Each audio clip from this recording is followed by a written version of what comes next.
не какво ми. Ало, добър вечер. Как си?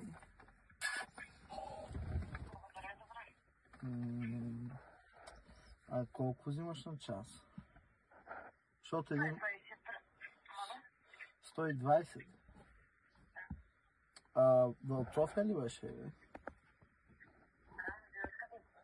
Ами аз съм от София.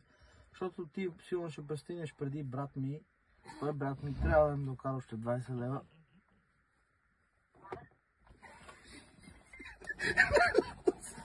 Странно слушате. Ало? Викам, защото брат ми трябва да дойде след около 1 час, трябва да го изчакам да ми докара още 20 лева.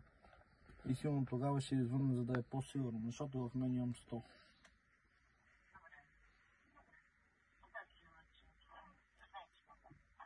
А френската колко е? Не,